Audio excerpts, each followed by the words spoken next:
same thing with Andrew Tate. If you can look at him and take the points from him that work for you. So when he talks about, actually, I noted this down, he talked about if something sucks, do it. When he told a story about when he walked in his boxing gym, his coach asked him, what does he hate? And he said to run. So his coach made him run. And it's things like that where if you can just look at someone and take the positives from them and use those points, there's no reason to go against him. This is another episode of Low Budget Podcast. Today's guest, actually one guest, is Erwin. He's a 17-year-old from United Kingdom and he's doing a social media marketing agency for people from USA. He already has 5 years of marketing experience. He has already been running his agency for 2 years. And honestly, this guy is crazy. So it's going to be fun and see you in the podcast. Bye. So right now we're back from the camera into the podcast and today's guest is Erwin, and I'm going to let Erwin introduce himself once more in more detail and basically tell who you are, what you do, and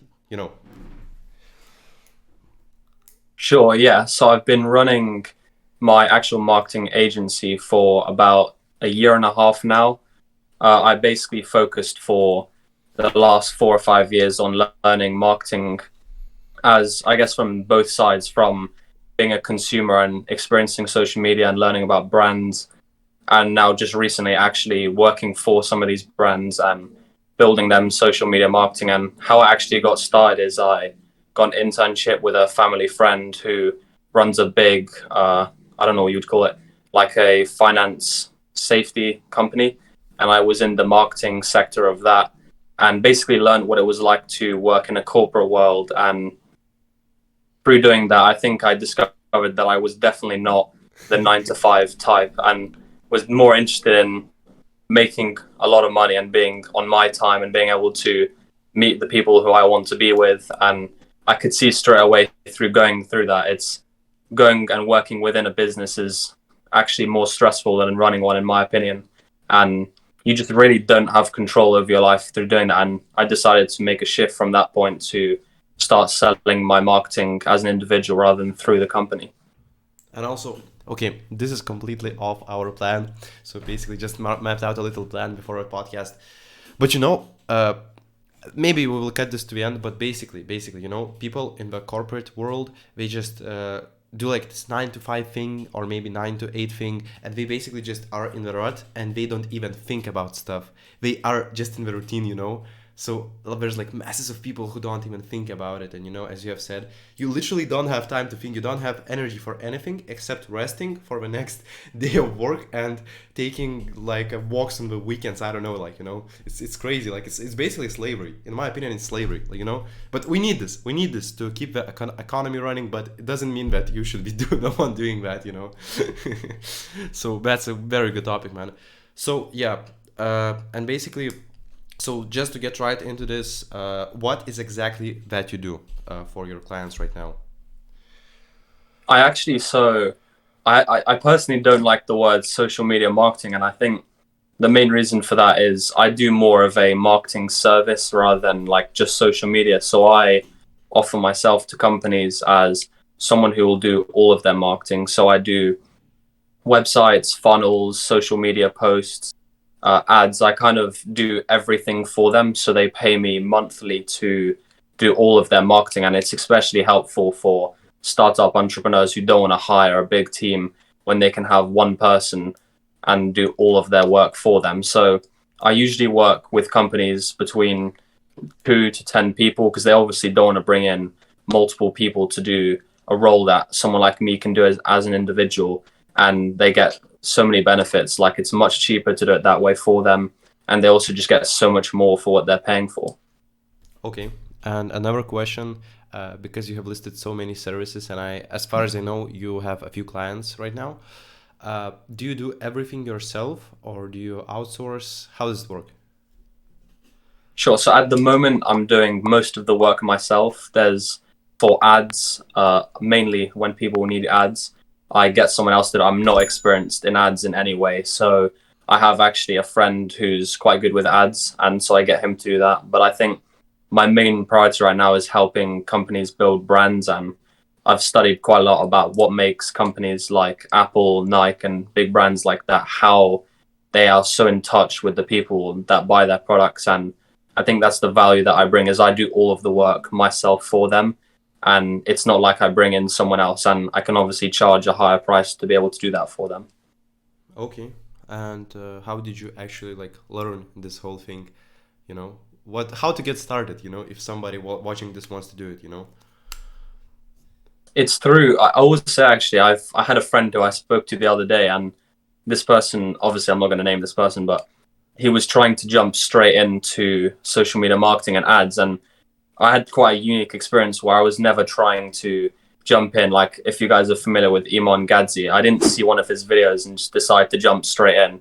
I was quite fortunate that I understood and just did marketing because I enjoyed it for about 2 or 3 years, then eventually decided to start selling it. So overall, I have about 4 or 5 years in experience, and only in the last couple I've actually been selling something. So I would say for you guys trying to get started, don't try and jump straight in and try and sell things. If you can have an experienced portfolio that people can see, it looks so much better and it's so much easier to sell. Because my biggest challenge, especially if people come to me, is if you have nothing to show a potential client, it's so difficult to sell them. Whereas if you can go to them and say, look at these five past clients I've had, and this is what the results I have, it's so much easier to sell something. And these days people just want to jump in 1 month and make 10K a month. And it's like, it's just so unrealistic. If you want to really make 10K a month, you need to understand everything about the service, then you can sell it. Okay. What would be your hands-on advice, what people can implement like right after watching this video? Maybe some books, maybe courses, maybe YouTube channels, maybe learning platforms. Do you have anything in mind beginner can start from, you know, or advanced people can start from?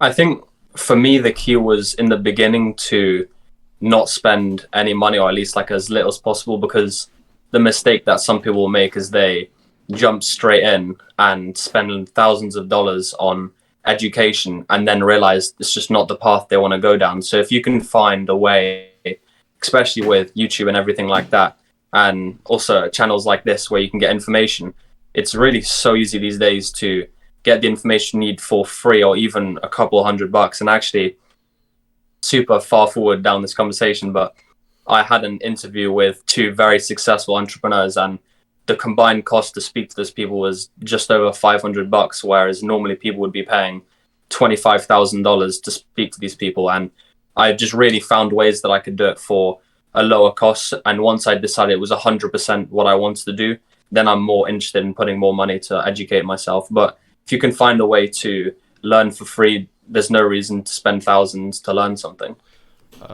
Can you go a bit deeper, if it's not actually a secret, about that story, how you bumped into those people, how it all went, how did you meet them, you know? Sure. So actually, a lot of people, this is one of the skills that I have actually, and I'm quite good at networking with people, and I just always find myself in situations where I'm speaking to super high up people in companies, and that's, out of all the skills I have, that's probably the main one where I'm always able to connect people. And so just actually one of those entrepreneurs, Patrick Bet David, he runs Valuetainment. I'm sure if you're watching a channel like this, you would have heard of Valuetainment. And I had the opportunity to speak to him for about 15 minutes on a monthly live webinar he runs. And usually to speak to him, I think for an hour is about $15,000. So I basically got that advice. I can't remember how much. I think it was about $350 to do that. And I managed to get a 15-minute Q&A with him. And so the value there, I managed to find that way. I spent a couple months how I could get in front of him and get some advice from him when I was starting out. And that's, I guess that kind of goes into what I did. Some people will go up and spend so much money to do something, whereas I was able to take a couple weeks and just go, how can I really speak to this guy? And did it in a really early phase. And I'm still using the advice he gave me to this day, actually. Can you share it, if it's not a secret again? Sure, yeah. It was actually, so it's the same thing I said in the beginning. He said you need to find, his exact advice was to find a big entrepreneur or someone who is super successful at what you do, and to shadow them and follow the steps they did, and to not think just because you understand just the process of making an ad, for example, that you have the qualification just to go and sell to multi-million-dollar companies, to actually find someone who's successful at it, learn from them for 2 or 3 years, then you can go and sell that thing for just as much as they do. That's golden. That's actually, fuck, man, I'm going to write it into my $1 million notebook. Okay, and while I'm doing that, can you tell me your secret to networking? Maybe you have some tips, for actual, like, hand-on tips. It's funny. The way I did it was the same way I got into this podcast. Is I'm not afraid at all to reach out to people I think would have value to me. So if there's a YouTube video I watch that I think is valuable, I'll instantly go on LinkedIn, which for me was the best tool to find people on LinkedIn. And if I see someone who has value potentially to exchange with me, I'll just go up on LinkedIn, connect with them on LinkedIn, potentially start a conversation with them, send them emails. And it's really just not being afraid. If there's someone who might be able to bring you value, it's a no-brainer to just go and reach out. And the majority of the time, it's not going to pay off. You're not going to get an interview with them or have a conversation. But if you do that to 10 people, one of them is going to respond, and that one person's going to have value. And if you just keep doing that, you eventually have a huge network of successful people around you.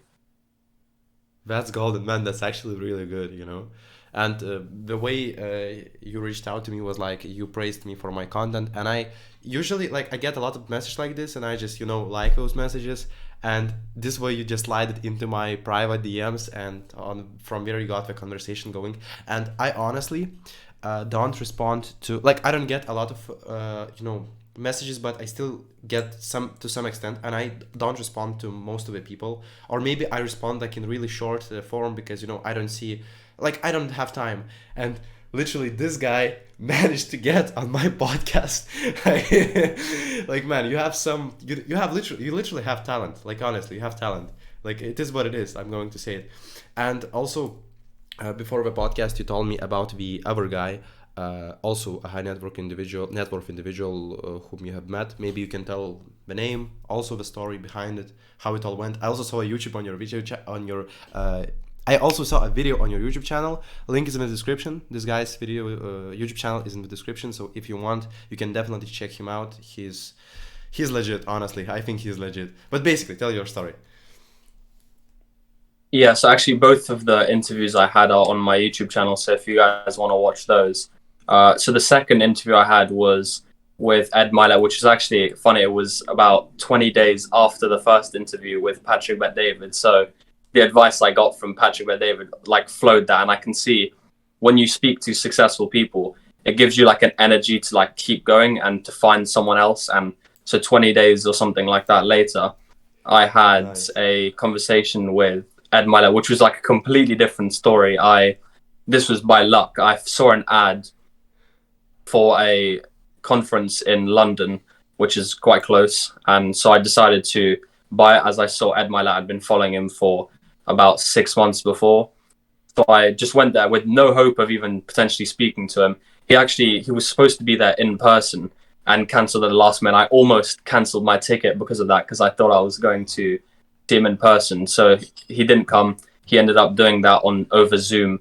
And at the end of the conference, he did a 15-minute Q&A. And I was one of the people who had the opportunity to speak to him. And again, this is all each step I almost left. The first one he left, he wasn't going to come in person. I almost cancelled my ticket. I also had another event on the same day, so I almost cancelled again, and it almost added up to just keep going. And then eventually I had the opportunity to speak to him, and his main advice from that is, funny story, he said it in the interview, he lives next to Kylie Jenner, 2 doors away from him, and he said the billionaires of the world now are becoming increasingly younger. And we spoke about this actually before the podcast, is the people who are successful these days, it's usually the older people who have run businesses for 40 years that are successful. But now it's kind of changing where it's the younger people. And he said, just because you're young, there's no reason to slow down or wait for the right moment. You need to jump and keep putting effort in to get where you want to go. Because if you go, I'm 17, let me just wait till I'm 25. It's in this world, you have to be quick to get where you want to go. And he was really giving me just such great advice on speed and tenacity to get where you want to go. Yeah, that's golden. That's absolutely true, guys. Like, honestly, before this whole YouTube thing, personally, I had like one or two people from my closest social circle whom were like passionate as much as me. And literally with internet, I have like people with massive followings reach out to me, like people like this guy reach out to me. And I'm asking like, how old are you? And we say, I'm 16. Oh, I'm 17. And I'm like, what the fuck? I'm so behind, you know? Like, you know, with your social circle, you just think that it's okay to play video games, it's okay to be weak, it's okay to, you know, waste your time. But when you see guys like this, like actually going somewhere, doing shit, like, man, honestly, I thought you were 25 years old when I first saw you, like before you told me your age, you know? You just are so ahead of your generation in action and mindset sense. Like, it's crazy, man. It's crazy what the internet and opportunity gives us to, you know, connect. Like, it's amazing. Okay, so I'm going to go to a bit of controversial part of this video. So I have seen, I've got a few requests, and also have seen a few videos with different sites, and I just want to ask you a bit trendy topics, like in your thoughts on trendy people, you know? So first of them is Iman Gadzhi. What do you think about him? Is he a scammer, not a scammer, somewhere in the middle? Like, what are your thoughts, you know? I think the reason why people like that are controversial is selling a course by itself. Anyone who's selling a course is considered controversial, because I think it's like the way that it's set up, it's the course like market is just looked as a scammy environment, and it's just kind of how it is. So before he was selling courses, he was seen as a legit business guy. He starts selling courses, he's then seen as like he's not legit and all of this stuff. And I think it's about like how you take the knowledge from him. I think what he tells people and the advice he has is super useful, and I've taken so much of what he said, like monk mode. I've tried that, it works. It's just so many things he talks about is 100% accurate. And actually, I had a conversation with a friend as well about his course Grow Your Agency. It's up to the individual whether you think that course is actually valuable for you. Because if you go into a course and you think it's valuable for you and you can see the results, I wouldn't say, because all the courses, you know, they have this student made $10,000 in 2 weeks. If that's what's making you want to do a course, then don't do it. But if you're going to look at a course and go, I want to learn this thing, so hopefully I can make money, then do it. Because what's the worst thing that can happen? If you go to a course about how to make Facebook ads, but don't care about the profit, you learn Facebook ads now. So there's always an advantage. If you can go to any course and just go there just to learn something and forget all of the money side of it, you're going to win every single time. Because if you're just there to learn, what's the worst thing that can happen? There's always going to be something you can take from the course. If the course sucks, maybe there's people there you can connect with. If the people there suck, maybe the guy who was hosting the interview is a passionate speaker. You can ask him about how he's passionate about the subject. There's just always something you can take from the situations you're in. And so back to my point on Iman, I think 100% again, it can be taken both ways. Some people will say he's legit, some people will say he's fake. I just take the sides of him that I think I would take. So the way he is communicating with people, super good skill. And I just take the things he's very good at and apply it to my life. Of course, there's going to be things with him that I disagree with, and that's fine. But I'm just going to take the things from him, like monk mode, like those things he talks about, the steps to become successful. That's all legit, because that's the stuff he's done. You can trace back his YouTube channel from 7 years ago or however long ago, and he's doing this stuff when he's starting.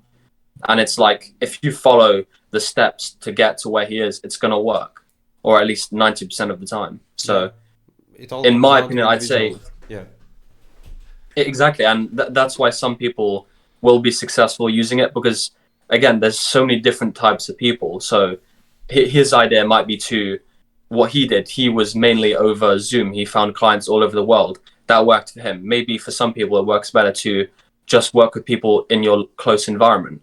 It's really about the individual and taking what you think works for you from people's advice. So if he has monk mode, for some people that just might not work, but for me, for example, it worked. So that's legit in my opinion.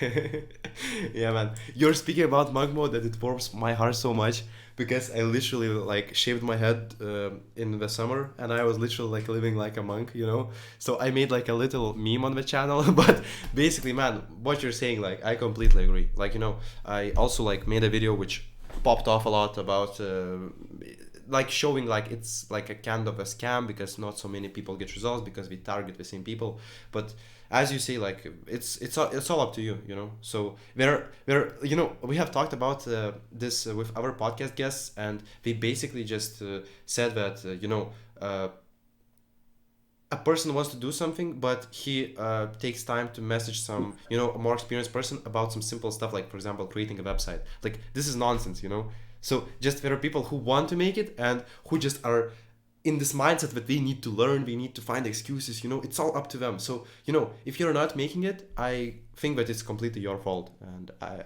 you know, so basically it sounds like a big guru, like a big guru talk or something like that, but it's literally up to you. It's your life. So yeah, so man, that's again another golden point. I need to get this stuff. So I was watching this podcast earlier, like this year. Basically, guy there presses a button and there's like a bomb sound. So I need to get this thing, you know. So each time a guest says something like this, I just drop a bomb, you know. Fucking so many bombs, like you know now. So man, this is golden. This is like literally golden. And also, what do you think about like the most controversial individual of our time, Andrew Tate? I'm sorry for asking, but this is just trendy. What are your thoughts on him?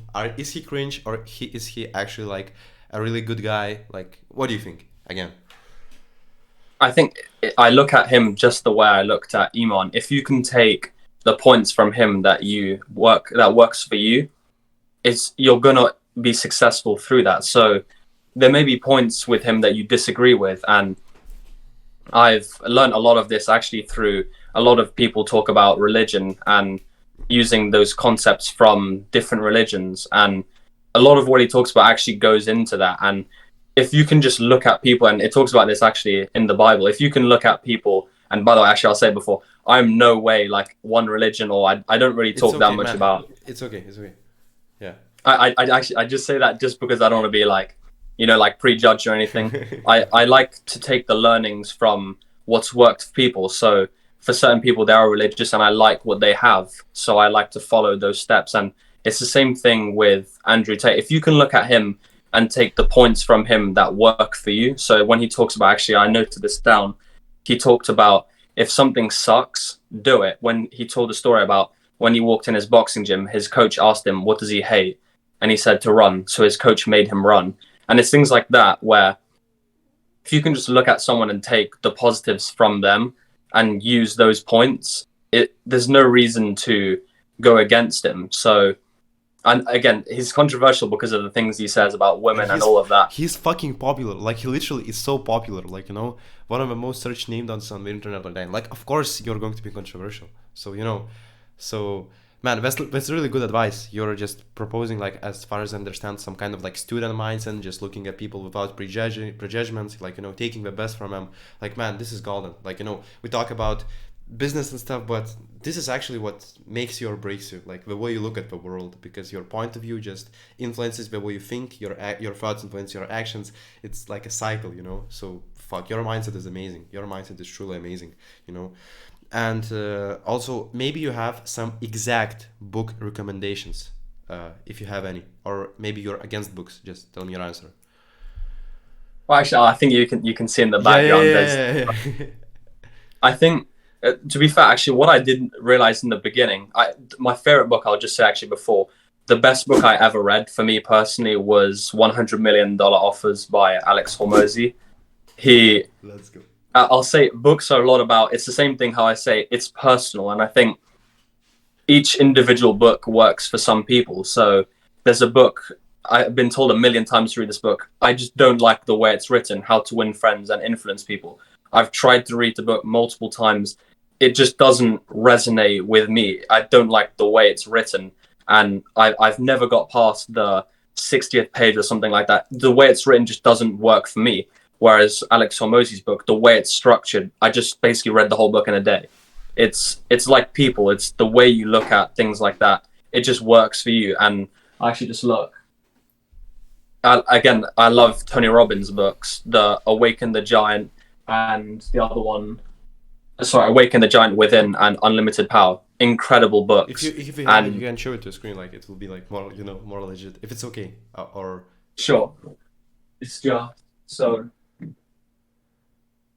So this book, actually, I'll take this book as an example because it's one of the ones that I read. Because I have a rule. I've only broken this rule once, which was how to win friends and influence people. Every book I buy, I have to finish because I know there's going to be something from the book that I can take away from. And it also links in with my point about Andrew Tate and iman, gadzhi. If you can look at something and just take something from it, even though it seems like there's no value. And this was specifically one of those books. I started the book.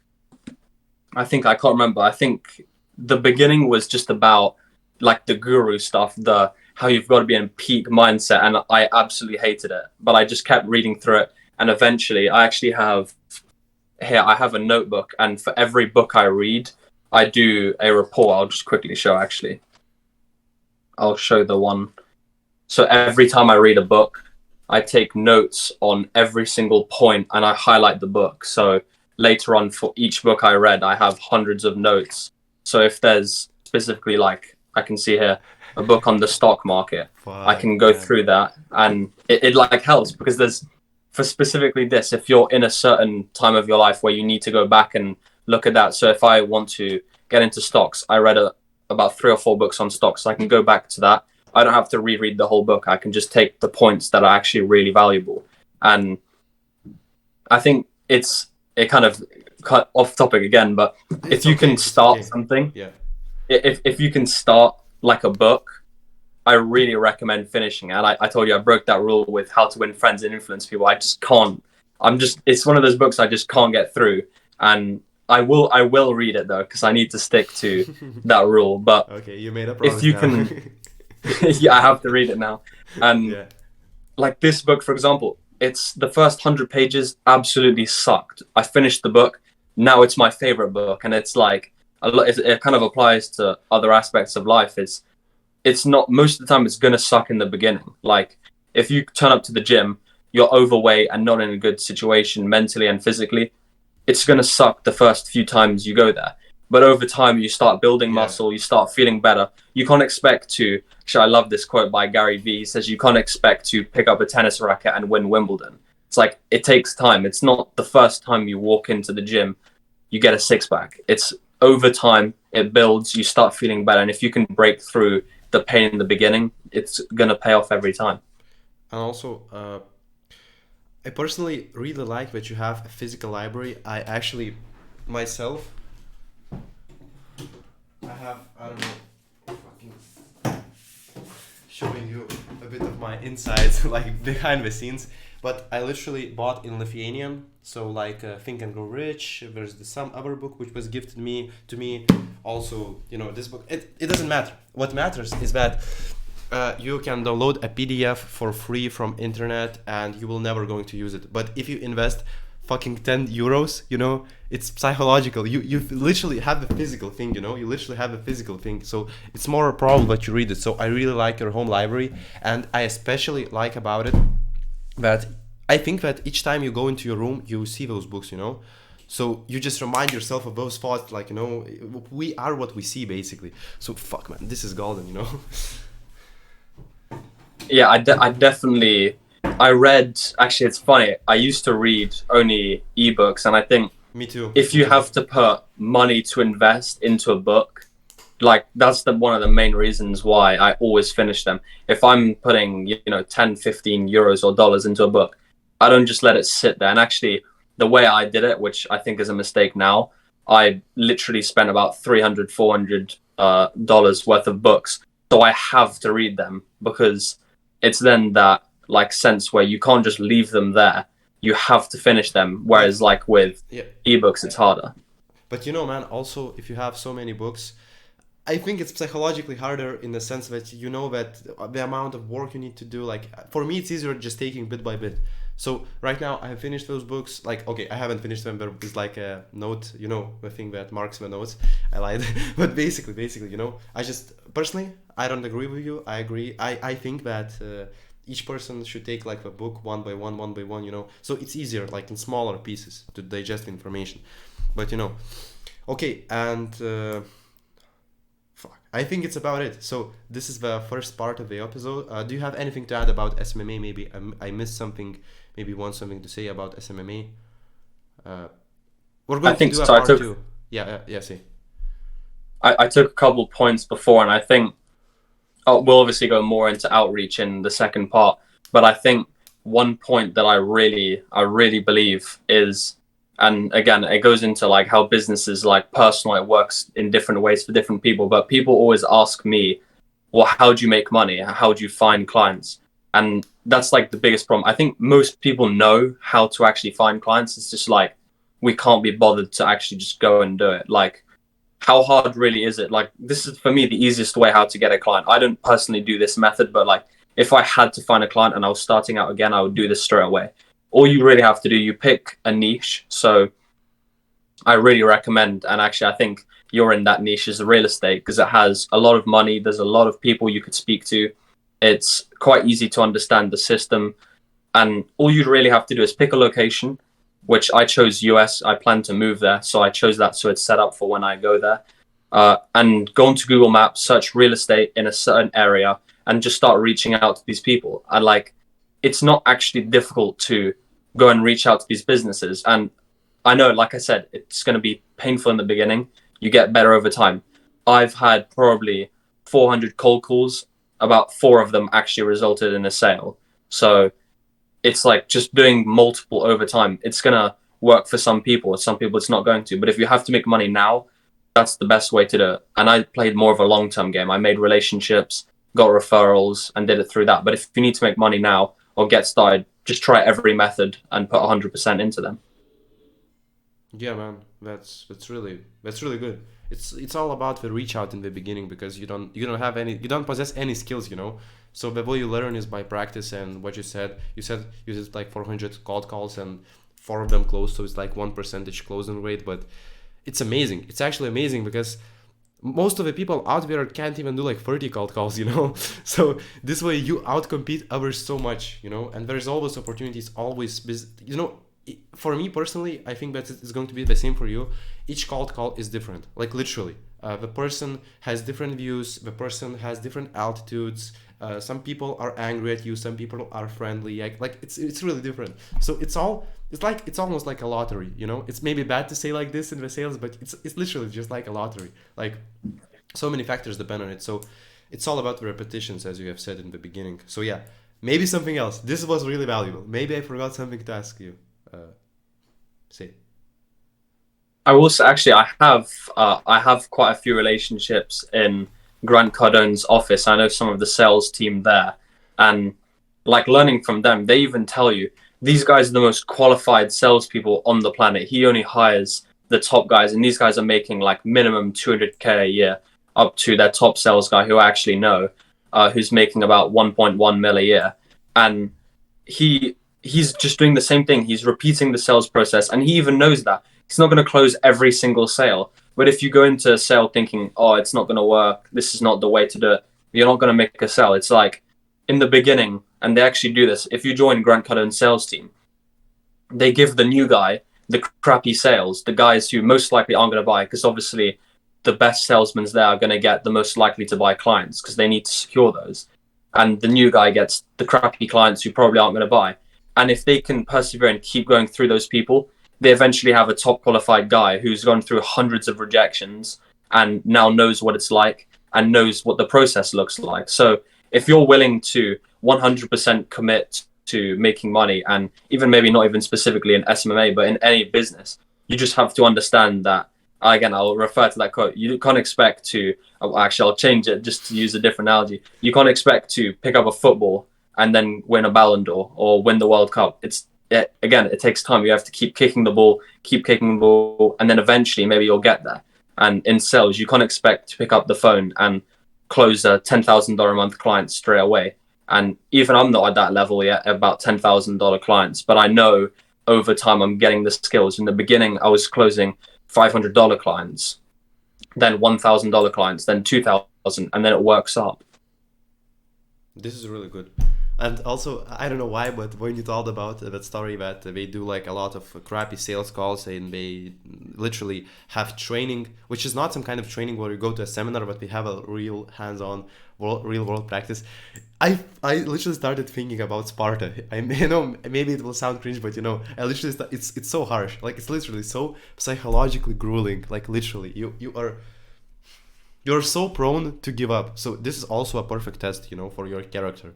So, you know, you need to be mentally tough. I don't know. I don't have anything that I'm the worst podcast interviewer ever because I literally just say, man, please say something, and he literally gives out like value, and I'm like, okay, what's next? So maybe, man, for the third time, maybe you have again some value to add. Maybe you mapped out some points. I think I'm trying to actually look at which notes and which ones are valuable. If I'll refer to that point again, which Andrew Tate made, and I think this is super accurate. If you know something is going to suck and something's going to be painful, then usually it's the right choice. And obviously, I don't mean that in a bad way. I mean, if you think running 5 kilometers is going to suck, do it. Because when you finish that 5K, you're going to feel like you've accomplished something. And the biggest problem we face, which is why most people don't get what they want, is we don't have that feeling of accomplishment anymore, because these days everyone has to be a winner. No one can lose. Yeah, But yeah, by losing multiple times, you eventually realize, okay, I don't want to lose this next time. Let me win this time. Because if there's only winners, no one understands how hard. Because there's going to be the guy who works super hard, who wins, and there's going to be a guy who does nothing and also wins. And that's why, in like this case, in this life is society, not fair. Life is not fair. That's all it exactly. is. I literally saw a YouTube video yesterday where a guy closed his first SMMA client from his first cold call, and I think like this guy just literally won a lottery, like, you know, of positive feedback loop. And man, like what you said, it's literally. Maybe you have anything else to add. Like I feel so bad. I'm so bad, just such a bad interviewer. But maybe you have something else to add. I think that means you probably do have value, though, because if I provide value, your questions are creating the value. Yeah. So I definitely you are able to set up someone to create value, and that's a good skill. Because if I was saying something that wasn't valuable, then the setup wasn't there. You set me up to create value, so that makes Okay. you a good interviewer, in my opinion. I won't like beat me up so much on the inside. Man. Okay, so are you finished with the business part? Have you said everything you want to say related to business, or is there anything else? No pressure. We can go. I'm not sure if you think this links, but I think my story actually is one thing I missed out is I dropped out from high school Oh about. shit! Yeah. Okay. So It would have guys, been. wait, man, wait. Guys, this is going to be a two-part episode, two-part podcast. This is the first podcast part. I'm going to do this way, so you watch the second part, and you're going to learn about this guy more. He's going to talk about more personal stuff in the second part of the episode. I will see it like right away, but you're going to see it like after 1 week or something like that. So stay tuned and see you on the mountaintop, and see you on the next or in the next episode. Bye.